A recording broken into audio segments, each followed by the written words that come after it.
This is Masters in Business with Barry Ritholtz on Bloomberg Radio. This week on the podcast, I have an extra special guest. Joanne Bradford has had really a fascinating career in technology, marketing, and finance. She was Chief Revenue Officer at Microsoft. She was Chief Marketing Officer at Sofi. She had very senior roles at places like Yahoo, Pinterest, Demand Media, Business Week. She has a number of investments as really a entrepreneur and a venture investor. Domain Money is one of the big ones. She's also involved with Wealth.com, and I could give you a long list of all the things she's done. Kahoot, Super, Telly, just all these really fascinating startups. She has had just an unbelievably interesting career and is one of these people who looks at every role she's had in a company as a challenge and an opportunity. And she has really managed to accomplish tremendous things, not just at Microsoft, where she ran MSN's advertising and marketing, not just at Yahoo or Pinterest, but even a small startup like Honey, which she was president and sold pretty quickly to PayPal for $4 billion. Anytime I get to speak with Joanne, I always come away feeling like I've learned so much and gained so much from the experience. I found our conversation fascinating, and I think you will also. With no further ado, my discussion with Domain Money's Joanne Bradford. Thank you so much, Barry. It's an honor to be here. Well, it's a privilege to have you. You and I had a conversation not too long ago, and so much of what you do is so interesting and so fascinating and so beneath the radar of the average investor's, horizon. I thought, let's bring in Joanne and talk about what a fascinating career you've had. But I got to start with your education. You started, what is that, San Diego State, studying journalism and advertising? Aztecs. I was a journalism major because it was the easiest major at the time. And I went and took advertising courses and went to work at my college newspaper. One side were the writers, one side were the ad salespeople. They paid the ad salespeople. So I went in there and didn't turn back for 20 years. And so I've sold billions of dollars worth of advertising in my life. So Southern California in the late 1980s. Yeah. What was the tech world like there? There was no tech world, really. I mean, after I graduated from college, I went to work in the Macy's management program because they were the only people that were hiring. It was either go drive a Frito-Lay truck or Macy's management program. I did that for 2 years. It was fun. Learned how to buy merchandise, but my love of advertising called, and so I ended up working at Business Week magazine for almost 13 years. Right. This was the previous Business Week before its acquisition by Bloomberg. Yes. So it was part of. Was it part of? It's part of McGraw-Hill. McGraw-Hill, who also owns S&P. Yeah. So what did you do at Business Week? They sent me to a little-known land called San Jose in Silicon Valley to sell advertising, and I sold ads to people like Hewlett-Packard and Cisco when they had 100 employees. And I went to Seattle and called on a little company called Microsoft and learned everything I could about technology. Sun Microsystems was the hot ticket at that point in time. God. And I talked Business Week into buying me an Apple computer and signing me up for an AOL account. And I never looked back on tech. In hindsight, all these ads you sold, you should have had them pay for it in stock, and it would have worked out even better. Well, you do learn a lesson about equity-based comp, and I finally got that right later on, which we can talk about. But I was making commission at that point in time. So when I was a salesperson at Business Week, I sold more ads than anybody, and I made $2 million commission when I was 29 years old. That's a lot of money. It was. How do you go from Business Week to Microsoft? Well, Business Week wanted me to move to New York to become the associate publisher. 9/11 happened. My husband wasn't that excited to come to New York City. And so I said, I have to go beg, borrow, and steal my way into a technology company. So I got the job as Chief Revenue Officer of MSN in 2001. Nobody believed the bust had happened. Nobody was buying spots and dots or ads on the internet. Right. And so I went to work there, and over the course of 7 years, I grew it from nothing to $2.5 billion in revenue. We did a deal with Facebook to represent them that led to their investment, Microsoft's investment in Facebook. We did video ads, the first video ads. We formed the Hulu consortium. There were a lot of firsts during those periods at Microsoft. It was an amazing, amazing time in my career, and Microsoft was an insanely good company to work for, to learn how to work at an engineering-led company. Really, really intriguing. You know, we look at these economic busts or these market crashes, and it's obvious in hindsight what spectacular opportunities they were. What did you see in 02 or 03 that led you to say, I know, let me find one of these broken down tech companies and start something fun there? Well, you know, so at Microsoft, when I went there, I knew that people were spending more time online. And I knew that advertising dollars would eventually follow that. We had to convince the industry, and I had to go convince people like Procter & Gamble and Coca-Cola and Walmart that they should spend money with Microsoft. They were spending most of their money with Yahoo. Google wasn't on the scene yet. And so we did crazy things. We did flyovers on the front page because that made marketers feel good and feel like they were doing something. Flyovers mean someone lands on the page and it's like a takeover. Yeah, takeovers. Like that was the hot thing. You could sell a takeover for $1 million a day at that point in time. So I learned so much, and Microsoft was like a startup inside of a big company for me. I worked my last job there. I worked and reported to Satya Nadella, which was amazing. Yeah, amazing. He's done great things as the third CEO of Microsoft, really has led them back to great success. If you're doing MSN at Microsoft, how do you end up at places like Yahoo and Pinterest? Well, so when I went to leave Microsoft, I'd sort of done everything that I could do up until I was a corporate vice president. There was 125 of us. And I was like, I want to go really be an entrepreneur. I wanted to start something. And I went to a little startup that was a failure. Like, not all startups are great. This one had taken $100 million, didn't really have a product.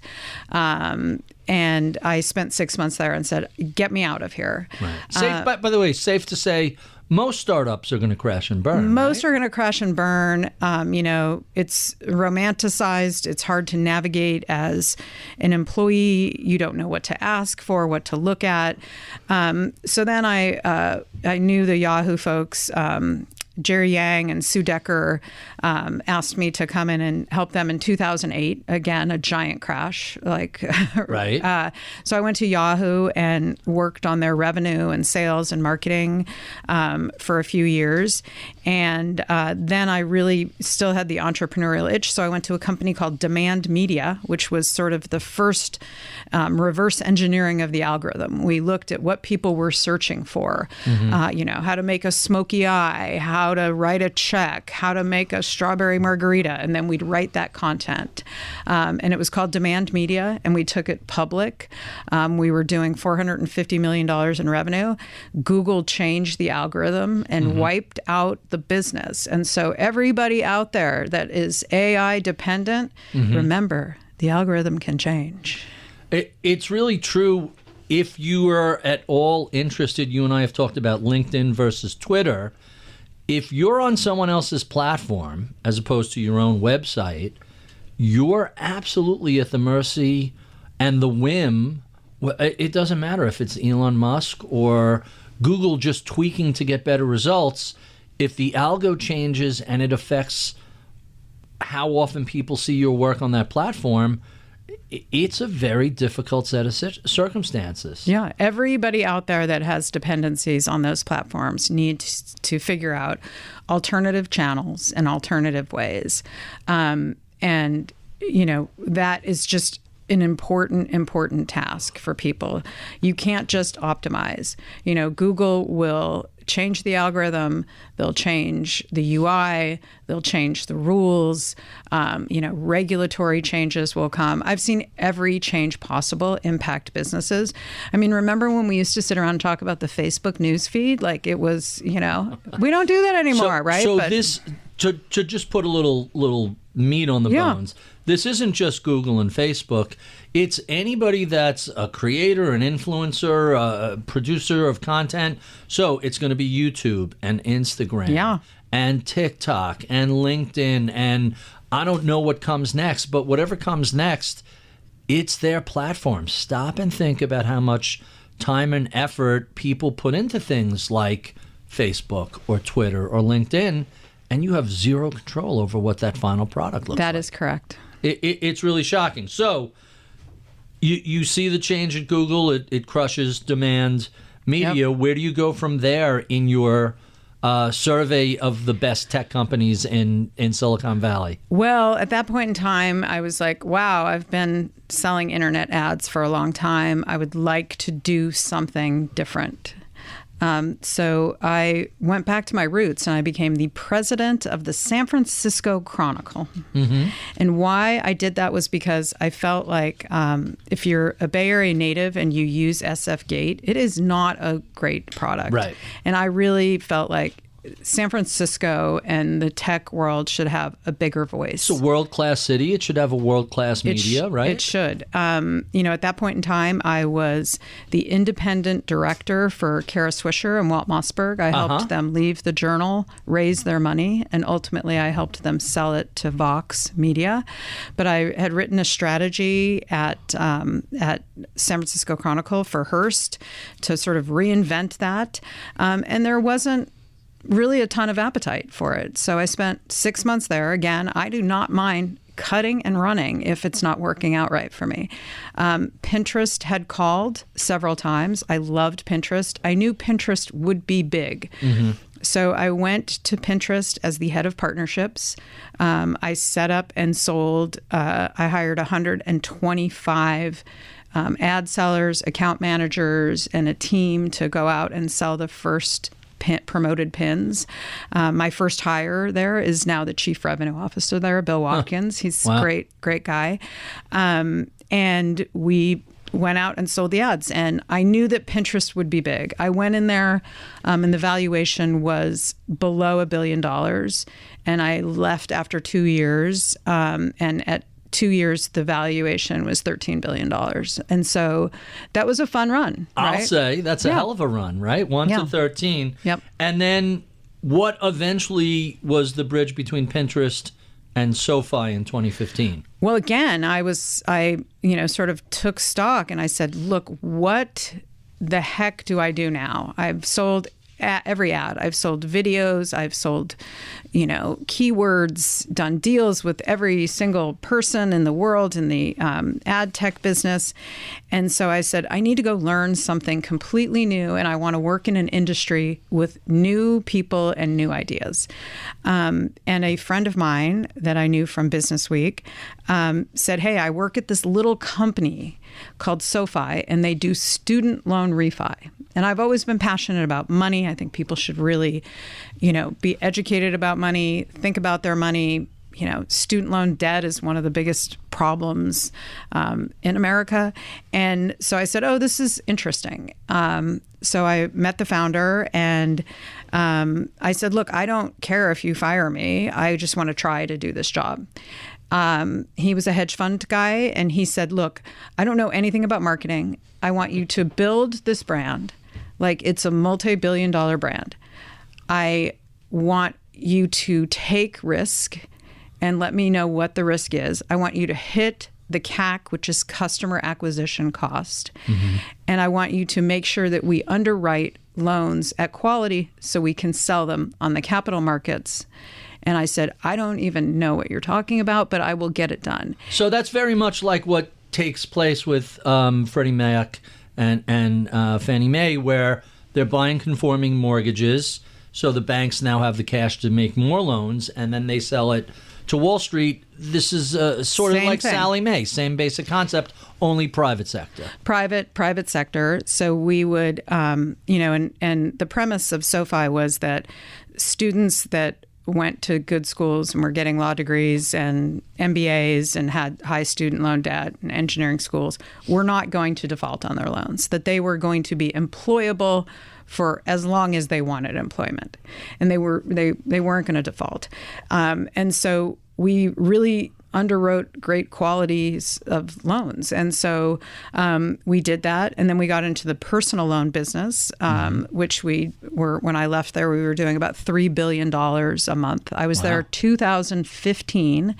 There were 75 employees when I joined. We were doing about $10 to $20 million of loans a month. When I left, we were doing $1.5 billion of student loans and, about 1.5 of personal loans of volume a month. Wow. It's a lot of funnel. That's a lot of funnel. $30-40 billion a year. That's a lot. And so, you had to learn how to, make deals, drive lead gen, build a community. And I would say that Sofi was and is beloved amongst that segment that helped them refi their loans. A very interesting fact that we learned while I was there is that people, if they had a lot of money at play, they would refi their loans. Mm-hmm. But if it was a little bit amount of money, they would say, it's kind of a pain. I'm not going to do it. Right. And so the magic number was $388 a month. If you could save them that, then they thought it was worth it. Which I thought was interesting. Like, why wouldn't you save $200 a month, to refi your loans? Behavioral psychology is I know. is I thought you'd like that. Yeah, no, I love that stuff. Yeah. Before we talk about the chief revenue experience, let's talk a little bit about Honey. $4 billion for a relatively young startup, that's a giant win. Tell us a little bit about your relationship with Honey. You were president of Honey? Is that I was the title? president of Honey. How did you find your way to Honey, and what made you think, I know, PayPal, this is a perfect fit? So how I ended up at Honey, in Silicon Valley, Sheryl Sandberg used to hold dinners, women in Silicon Valley dinners, where we'd all meet each other. I met an amazing woman there. Her name was Emily White. She works at Anthos Capital. She had held the COO job at Instagram and Snapchat, and was an early investor in Honey. And when I told her I was leaving Sofi after 4 years, just because I was done with my financial services chapter until now. And she said, hey, I've got a company for you in LA that I'm just about to invest in with two great founders. Can you go meet them? And I said, what's it about? She said, well, it's a coupon code company. I said, absolutely not. Who wants to work on coupon codes? Are you kidding me? And she said, no, just go meet them. And I went and met them, George and Ryan, two of the best founders I have ever worked with in my life. And to be fair, when you say it's a coupon company, it really isn't. It's a web technology that operates in the background, okay, like a coupon, but it's really a shopping search engine to find better prices. Am I doing it justice? You are, Barry. So their insight was that finding a coupon code was a pain. Yes. Right? And you always want one. And so they built a browser extension on Chrome that you could download in 2 clicks. And when it detected checkout, it would say, look at all the coupon codes, query them all, and apply the right one. And so it was a great service to consumers. And what happened was we launched it with gamers playing YouTube on their desktop, and a little gamer called Mr. Beast. Okay. So we were his first advertiser. And we did a deal with him. He made an ad. You can go look it up. If you look up Mr. Beast honey ad, an ad comes up. His collective ads, I think, have been seen, I'm going to say billions, 3 plus close to 4 billion times. Wow. Every kid in America knows what honey is. Every kid in America was telling their moms and their dads they needed to download honey in order to save money. The marketing, the team did it. I didn't create it, but they did a great job of telling a story very clearly to the consumer and getting them to take action. They started with gamers, then they went to YouTube makeup people. Who doesn't love a Sephora coupon? Did you just get the Sephora coupon code for the sale this week? Barry, it's like crazy. I missed that one. You missed that one. But I will tell you, it's annoying as hell as you're about to click the purchase. Do you have a coupon code? I don't know. I didn't think of it, but now that you're mentioning it, should I have a coupon code? Well, they should tell you there aren't any. They should say there are none, because then you'd feel better. Right. By saying, is there one? You feel like you're missing something. There have been times where, do I really want to buy this mailbox for $300 without the 20% off coupon code?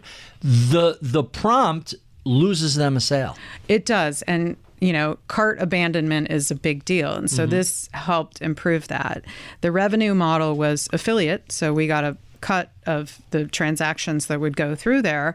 Plus the data must be astonishing. The data, they were very clear, the founders, that they were not going to sell the data and they were going to protect the consumer at all costs. But I mean the data to the company absolutely. That's using the code. You could say, here's how we've changed the cart abandonment. Here's how the upsells have gone. Here's how the average carts, like that internal data. Not, I mean like the Facebook reselling stuff that most people over 40 are concerned about.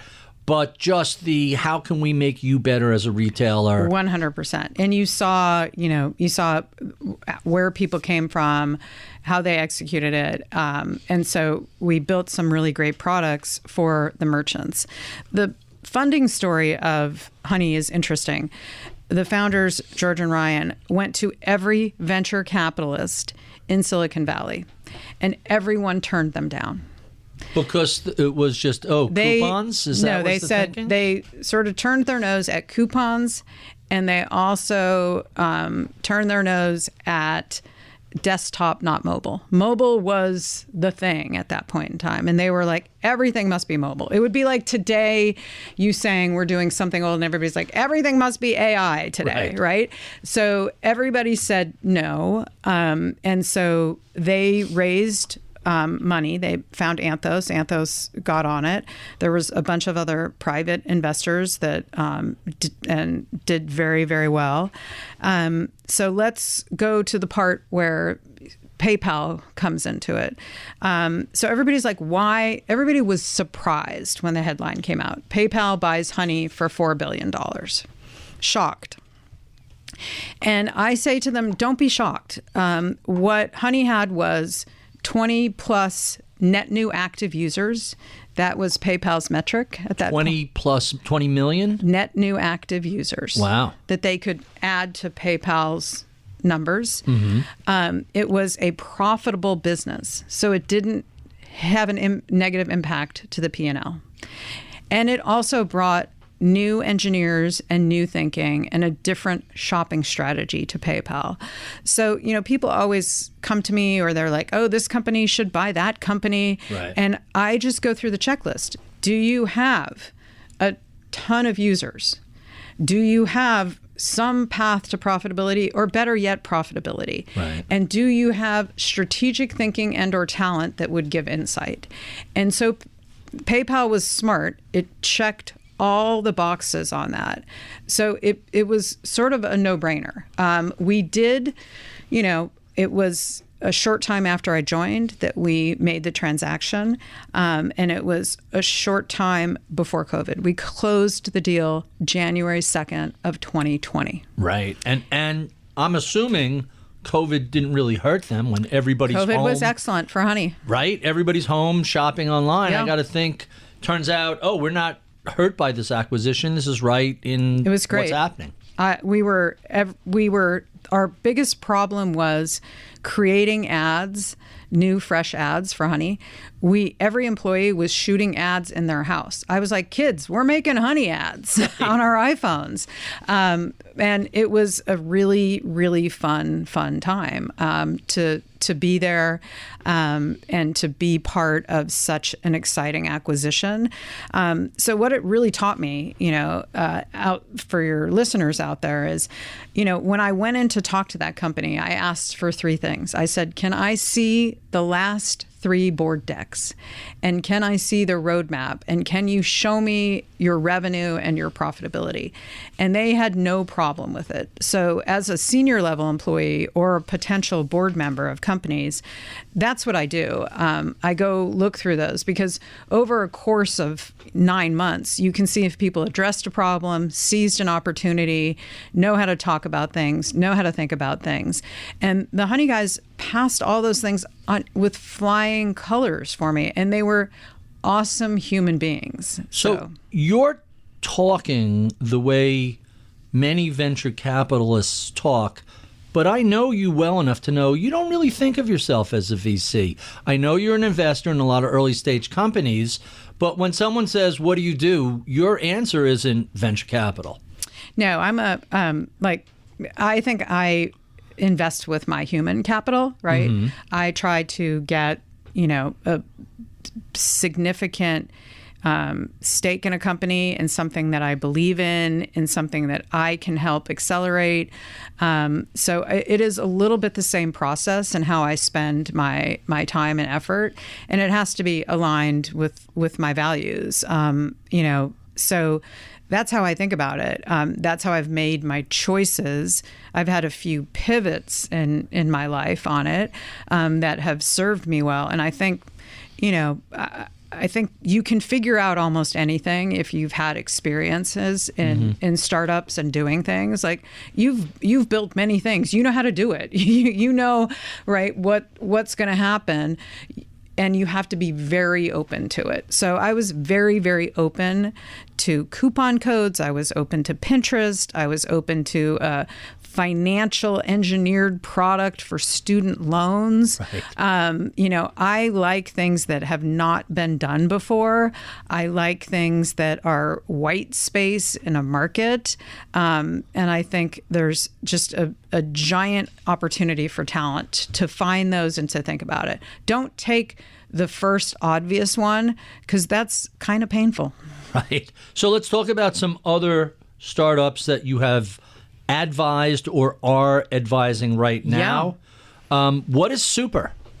Oh, Super. They help you save money on travel, and then they have a subscription service that helps people earn money. It's a company based out of Toronto with a really great young founder duo that have built something to help people get deals every day. And it's an app that is helpful in ways that Google isn't, and they're trying to combine all those experiences and give you ultimately a cash management tool someday. Like everybody will eventually be a financial services company or an advertising company. Like that's just the way it goes. Like right. All roads lead to those. So let's talk about a financial company, yep. Wealth.com.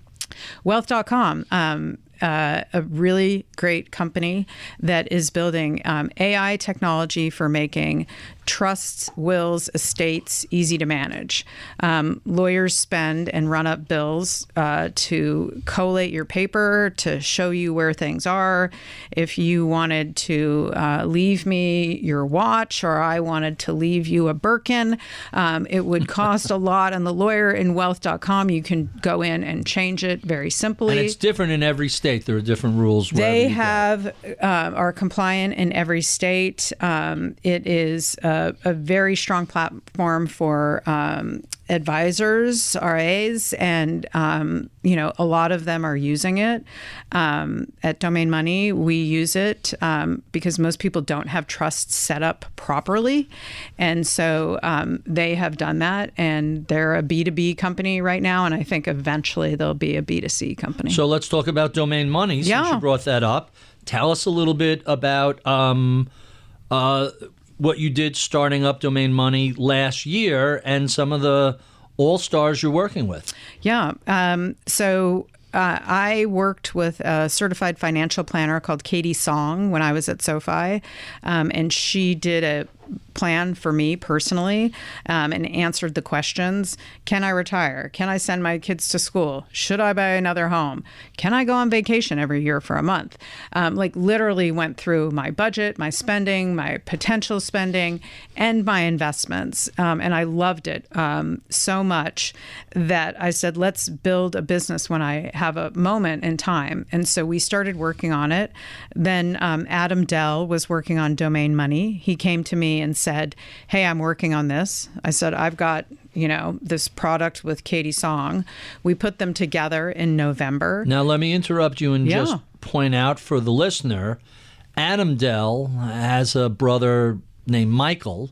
I've never met Michael. Who did something with computers back in the 90s? I think so. Something like that? I think so. And he also happened to set up a little thing called Marcus at Goldman Sachs. He did. He sold, Adam was a VC, and then Open Table was one of his runaway successes. And then he sold Clarity Money to Goldman Sachs and ran Marcus for a little while. And very different, Open Table. Very different. But that's just a pure technology to drive reservations, which I don't know anybody that doesn't have that on their phone. I mean, literally, it's ubiquitous. It is. Resi versus Open Table, we can have that discussion. You got to use them both because you need competition. Of course you do. It's like an Amex and a Chase card. You have them both. So Adam really...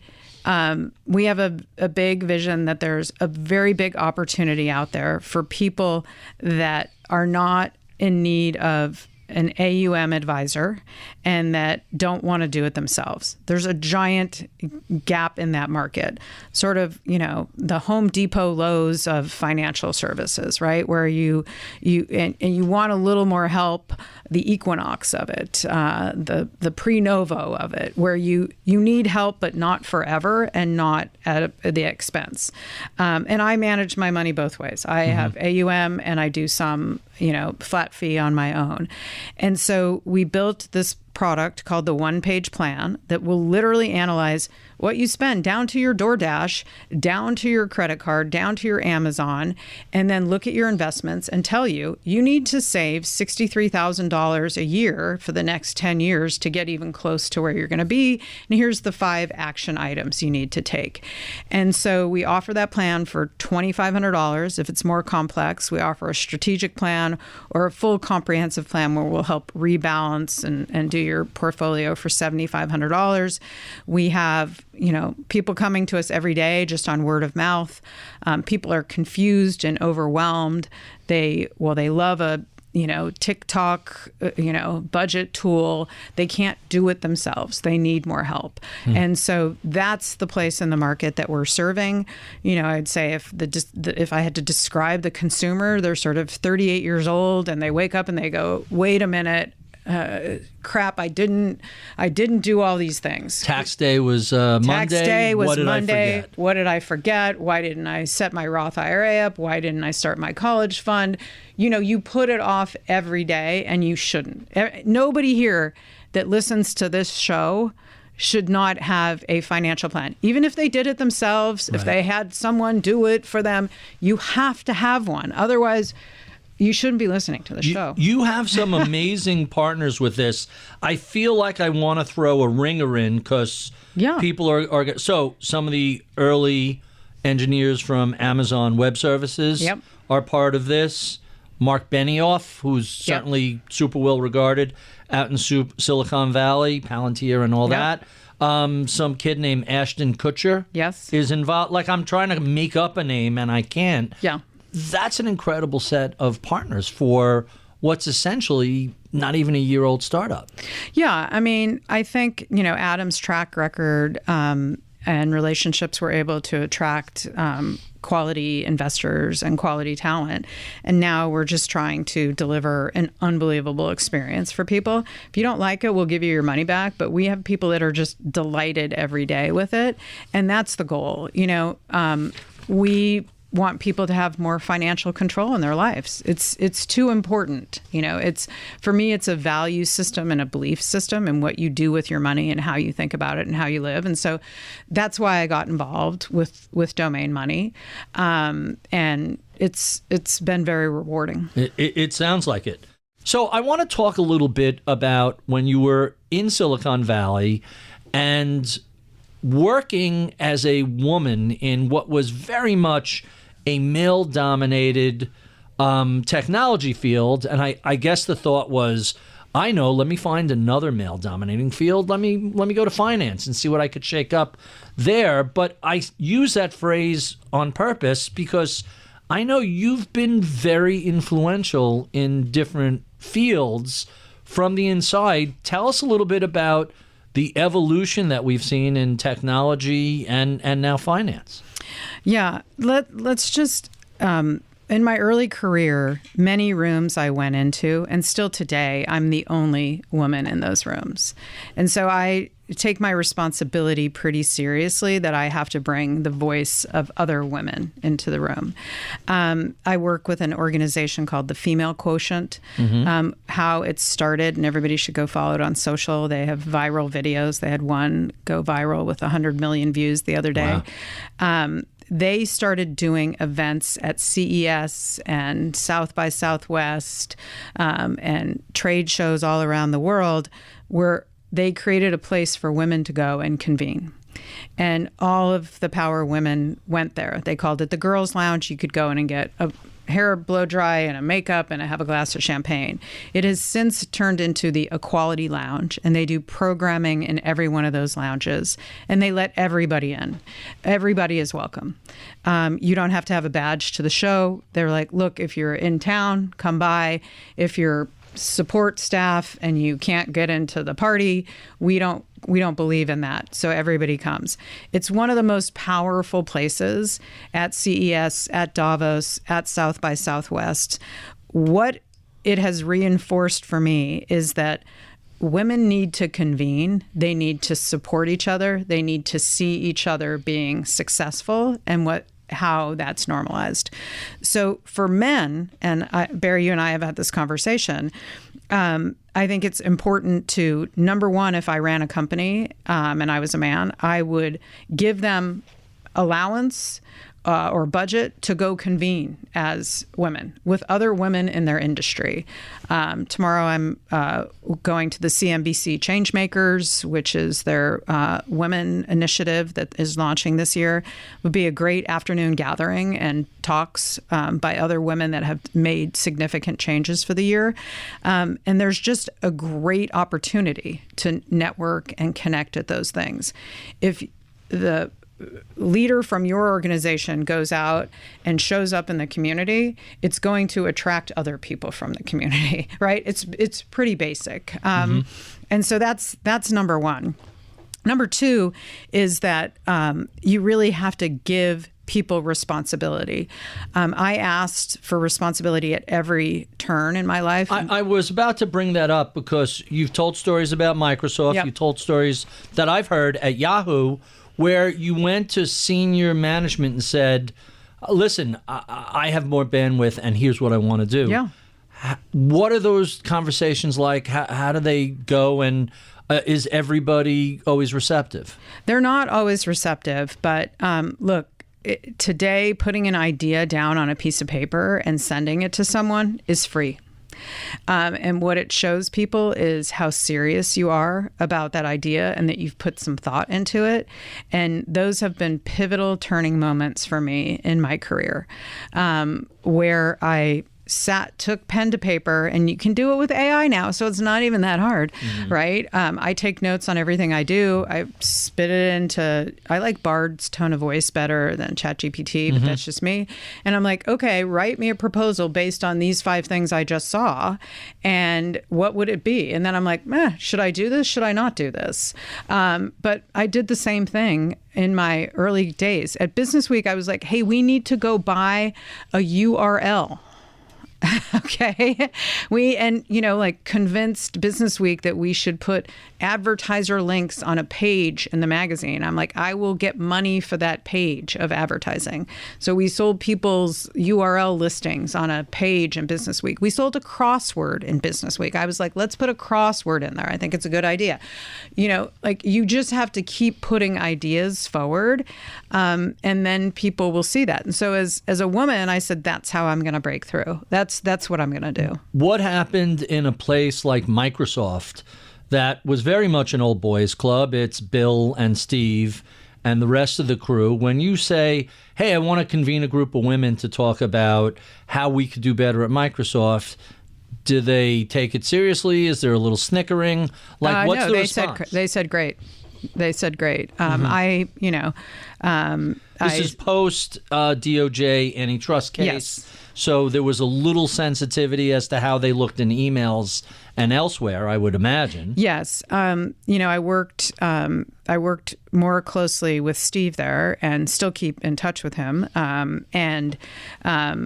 He has a woman, Gillian Zucker, that runs his operation there that is amazing. Also, I think at the Clippers, at the Clippers and the Forum now, and Intuit Center, and has just unbelievable responsibility.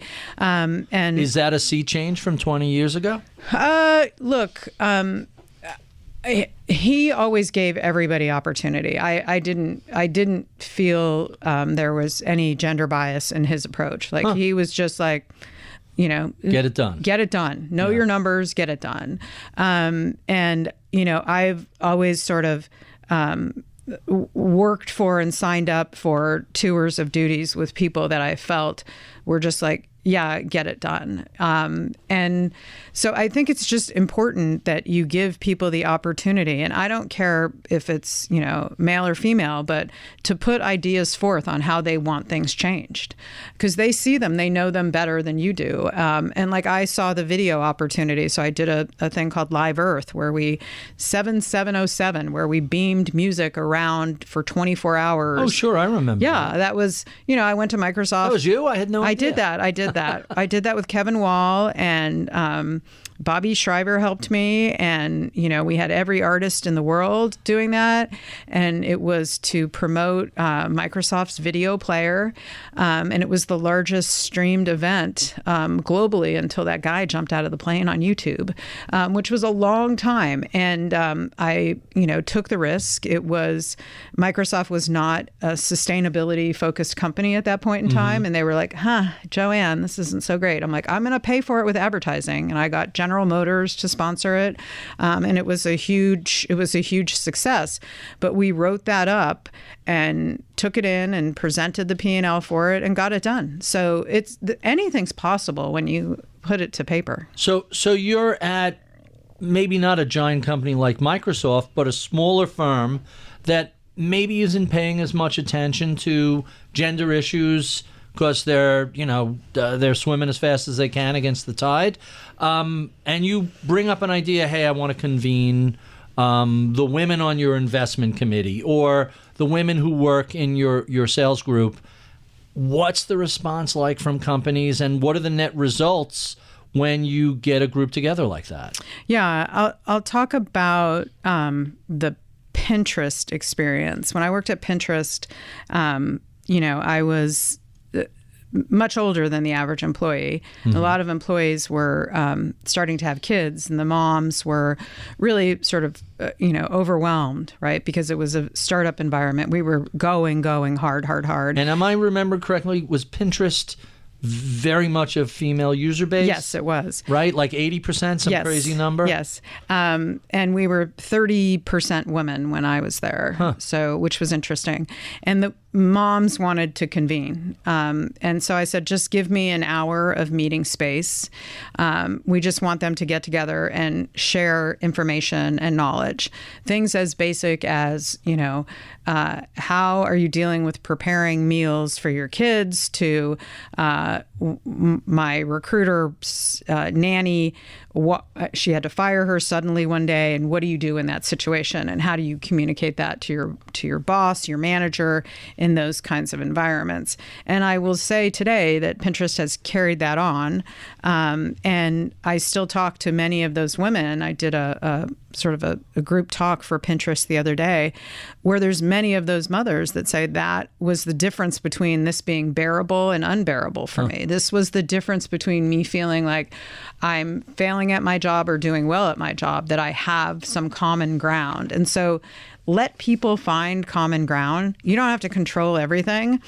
And I just think women, mothers, caregivers really, really need to convene and give them permission, give them space to do it, because it will make them more committed, better employees, and more productive on every level. Those things are not hard. They're not expensive.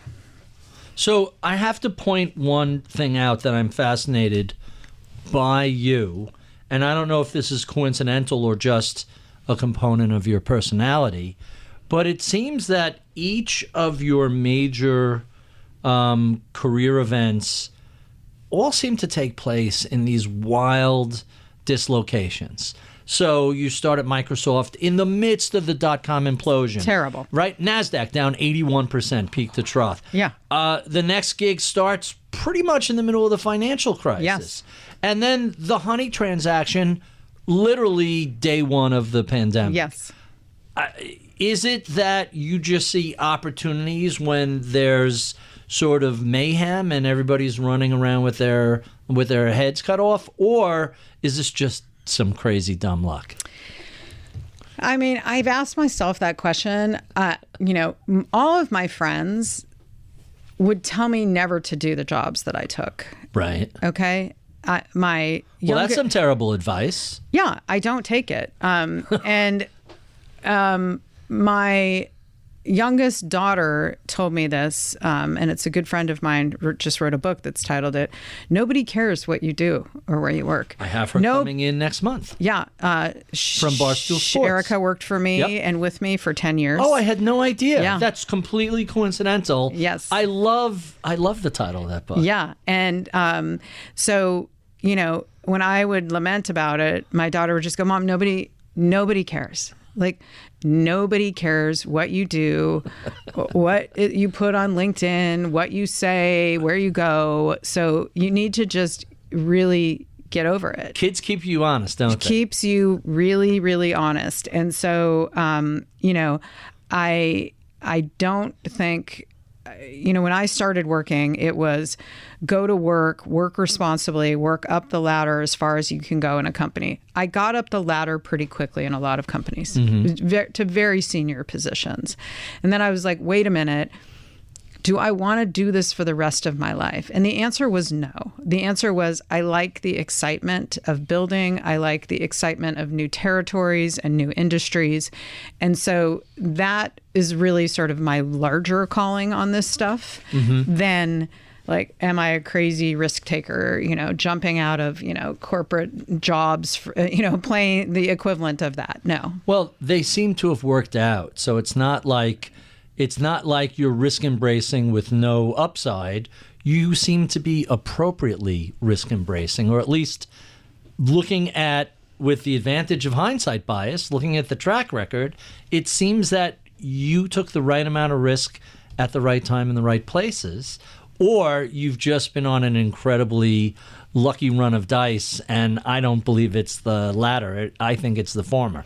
Well, I do think experience gives you something, and I can cut the line in many things in figuring out how to get to the person, to the right group. I'm advising 2 young women that dropped out of Stanford that you'll hear about soon, and help them raise money for a very interesting product.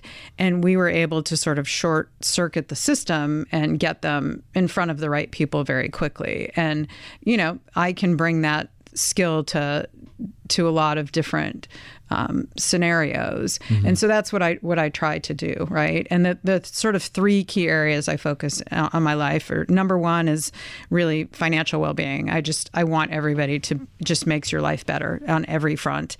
Number 2 is really female leadership and, getting them to be, all of us to be confident enough to take risks and to stand up and speak and not be afraid of consequences in those situations. And then the third category that we've talked a little bit about is I really love resale luxury. And I think it's, a very big growth market. Well, you're in the right city for it. If I was ever going to be, I wrote a plan a couple years back to do an activist takeover of the Real. I got some investors together.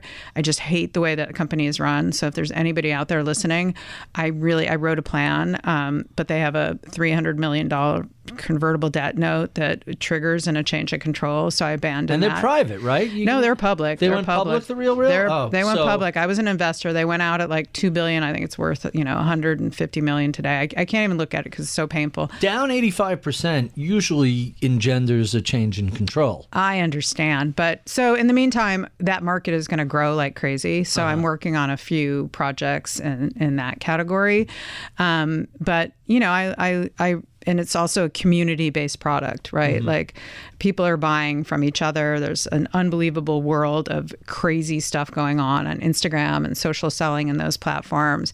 And I think that will be a big, big market for a long time to come. So, I feel fortunate that I can do what I want to do, and I get to sit here and talk to you about it and sort of look back on it and say, oh, yeah, I was so smart. But, I kept swinging the bat is really what it came down to. Smart, persistent, a little bit of luck. That's a great combination. Tell us what you're streaming these days. What are you watching or listening? I am watching The New Look because I love fashion and I love history. So I love a documentary. So that's what I'm watching these days. Have you watched, what is it, Palm Royale? Not yet. If you want to see a just lovingly photographed set of fashion and just great, the way it's done is on spectacular. The list. On the list. Let's talk about mentors who helped shape your career. There was a guy, I was on the board of CARE, which is the world's largest NGO, for 6 years. And there was a really excellent McKinsey partner that ran the board practices, Paul Jansen, and he taught me how to be a good board member. And being a good board member means you don't talk too much and that you are supportive in critical moments of decision. So he was one. I think Steve Ballmer taught me a lot about how to think in an engineering mindset and think about technology. I think an entrepreneur and someone that starts a company is sort of the bravest soul in the world right now. So anything I can learn from them, I do. Really interesting. Let's talk about books. What are some of your favorites? What are you reading right now? What am I reading right now? Midnight Express, a tale about someone that helps her sister through hospice and then takes mushrooms to overcome depression and anxiety. So not the 70s era movie about... No. About bringing hashish into Turkey. No. Totally different. Yes, totally different. Yeah. And give me one more. Financially Fearless by Katie Song, which was written out of a need. Facebook group moms would ping her every day about financial advice. So she sat down over a weekend and wrote a book for them. And we self-published it and we give it to every tech mom we know so they have a financial plan. Financially Fearless. And let's throw a bone to Kara. What your friend Kara Swisher, what's her new book that's out? Burn. Who doesn't love Burn? Right. I told Kara I was coming here today. She's like, Barry is a very good podcaster. I've been on a few... I have to get her back in to talk about the book because it's literally, I just finished a book for next week's podcast. Yeah. And her book is literally next in my I'm queue. in the book. I know. So the book was fun. Kara is She's fearless. There is nobody more fearless than Kara Swisher. She absolutely does. There's nobody. She names names and nobody leaves stops bodies her. and bam. Also loves work, loves to invent, loves to be ahead of things. Really a very, very sharp person. Very much so. So our final two questions. What sort of advice would you give to a recent college grad who is interested in a career in fill in the blank? Finance, technology, startups, venture. What's the advice to that recent graduate? Yeah, do your research. So if you want to go into finance, there's two women that run a Instagram channel called Wall Street Skinny. They teach you how to get jobs and money. You should have them on the show. They both worked Wall in Street it. Skinny. Wall Street Skinny. They're amazing. They always cite you, but they teach you the ins and outs of how to get a job in finance on every front. I think if you are going to get a job at a public company, you should read their annual report. The company itself. The company. You're going to ABC Bank, read ABC Bank's annual report. 100%. First stop on the hit parade, go read the annual report. It's their strategy document. It's what they tell people. That's very astute. You have to do it, right? Like you read it, you are further ahead than most employees there. Wow. So do your research, right? I've gone deep into, filings, like SEC filings. Like, before I go work with a company that's public, I look at every exec's comp package. Like I love to, dumpster dive through SEC filings. It's not that hard to do. Set your alerts. So do your research, know what the person cares about, know what the company cares about, and have interest in them, and also bring them ideas. My daughter was once looking for a job and freelance job, and I said, just remake the person's website. It was a company I invested in. Their website drove me crazy, and she's a designer. And I said, he's not going to tell you what he wants, so just do it and send it to him. So she did it and sent it to him, and he hired her to do that project. On the spot, right? Yeah, and she's like, I don't want to do spec work. And I'm like, well, it's when you're starting off, you have to do some spec work. It's just the way it is. That's tremendous advice. Our final question, what do you know about the world of investing, startups, marketing, and branding today you wish you knew a couple of decades ago when you were first getting started? Do not fight so hard on your brand. So I have a brand I advise. It was called 4 Days, FORDAYS.com. They sold you a t-shirt, and at the end of life, you could send the t-shirt back. I worked with the CEO. I said, look, this needs to look a little more like Skittles and be bright. She has rebranded it to Trashy.io, has a deal with Walmart, and sold out of her take-back bags that are going viral on Instagram. And it was too hard to explain what 4 Days was. Right. Trashy.io, send your old clothes back, get cash reward for it. Very simple, straightforward. It's on a tear right now. When you overcomplicate what you're selling, it's impossible. Nobody can listen. Nobody can follow it. You white out. So you got to keep it simple. Really, really fascinating stuff. Joanne, thank you for being so generous with your time. We have been speaking with Joanne Bradford of Honey, Pinterest, Yahoo, Wealth.com, Domain Money. Go down the whole list. If you enjoy this conversation, check out any of the previous 500 or so we've done over the past 9.5 years. You can find those at iTunes, Spotify, YouTube, wherever you find your favorite podcasts. Check out my new podcast, At the Money, 10-minute conversations with experts about your money, earning it, spending it, and most importantly, investing it. Find it in the Masters in Business feed or wherever you find your favorite podcasts. I would be remiss if I did not thank the crack team that helps put these conversations together each week. Sarah Livesey is my audio engineer. Atika Valbrun is my project manager. Anna Luke is my producer. Sean Russo is my researcher. I'm Barry Ritholtz. You've been listening to Masters in Business on Bloomberg Radio.